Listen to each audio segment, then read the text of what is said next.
ఓకేవా ఈమె పేరు చిన్నమ్మ సర్పంచ్ ఎలక్షన్ క్యాన్వసింగ్ లో మేము ఇక్కడ తిరుగుతున్నాం బోర్గిల్ల ఇస్వాడల అర్జన్వాడల అతనోడమ్మా అర్జన్వాడల బహుశా భారతదేశం మొత్తంలో ఇలాంటి సంఘటన మనం చూడకపోవచ్చు. భారతదేశం మొత్తంలో ఇలాంటి సంఘటన చూడకపోవచ్చు. నేను నేరుగా నారాయణఖేడ్ ఎమ్మెల్యే గారికి, ఎంపీ గారికి, ముఖ్యమంత్రి రేవంత్ రెడ్డి గారికి నేను ఈ వీడియో ద్వారా నేను అప్పీల్ చేస్తా ఉన్నా. ఒకసారి ఇట్లా రా. ఈ ఆవిడ పేరు చిన్నమ్మ. ఇట్లా వస్తుంది కదా లెట్రిన్ రూమ్ లో. ఇది లెట్రిన్ రూమ్. ఇదిగో లెట్రిన్ సంబంధించిన బాత్రూమ్. ఇది బాత్రూమ్ లెట్రిన్ రూమ్. ఇది ఈ లెట్రిన్ బాత్రూమ్ లో ఒక్క కొడుకు చనిపోయిండు పాపం.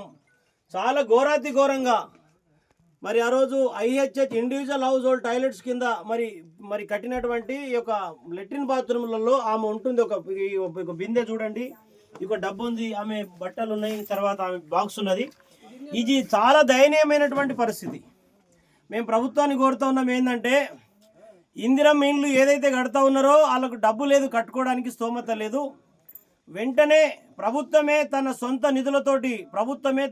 నిధులతోటి చిన్నమ్మను కానీ వాళ్ళ కోడలు కూడా మామూలు ఒక చిన్న టీన్లలో 2-3 టీన్లలో ఉంటున్నారు.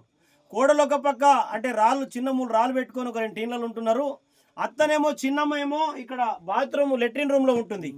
ఇది చాలా దయనీయమైనటువంటి పరిస్థితి. భారతదేశంలో ఇట్లాంటి పరిస్థితి బహుశా మనం ఎక్కడ చూడకపోవచ్చు. కాబట్టి ఈ యొక్క మీడియా ద్వారా, సోషల్ మీడియా ద్వారా వెంటనే ఎమ్మెల్యే గారు స్పందించి మీ ప్రభుత్వ నిధులతో అయినా కూడా ముందు మీరు కట్టి వాళ్ళకి ఇస్తే మాత్రం నిజంగా భారతదేశంలో గొప్ప మానవత్వం చాటుకున్నలు అవుతారు.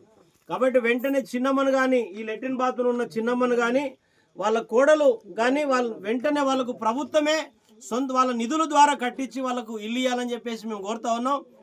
ముఖ్యంగా ఇది చాలా చాలా దయనీయమైన పరిస్థితి. ఇది నిజంగా మున్నలు ఎవరైనా బాధపడాల్సినటువంటి బాత్రూమ్లలో ఒక ఆవిడ ఇక్కడ పండుకోవడము, ఇక్కడ స్నానం చేసుకోవడం, ఇది ఉండడం అనేది బహుశా మేము చూడలేము. కాబట్టి ప్రభుత్వం మానవీయ కోణంలో ఆలోచన చేసి వెంటనే చిన్నమ్మను దర్శించాలి, వాళ్ళ కోడలను కూడా కలిసి వాళ్ళకు ఇల్లు మంజూరు చేసి ప్రభుత్వమే కట్టించే విధంగా. ఉన్న ఒక కొడుకు చనిపోయారు, చాలా దయనీయమైనటువంటి పరిస్థితులు ఉన్నారు. వాళ్ళ కుటుంబాన్ని ఆదుకోవాలని చెప్పేసి వాళ్ళు హరిజన మాల సామాజిక వర్గానికి సంబంధించినటువంటి వారు. అంటే 78 ఏళ్ల స్వాతంత్రంలో కూడా ఇంత దయనీయమైనటువంటి పరిస్థితుల్లో దళితుల్లో ఒక అమ్మ ఉంటుందంటే ఇంతకన్నా దుర్మార్గమైనటువంటి పరిస్థితి ఇంకోటి ఉండదు. కాబట్టి ఏవైతే ఇందిరమ్మ ఇండ్లు ఇస్తూ ఉన్నారో ఈరోజు కార్యకర్తలను దూషించుకుంటూ ఉన్నారు. ఇట్లాంటి వాళ్ళను ఇల్లు కట్టిస్తే నిజంగా మానవత్వం చాటుకుని అవుతారు. తప్పకుండా నేను సర్పంచ్ దేవుడి దయ వల్ల, ప్రజల దయ వల్ల గెలిస్తే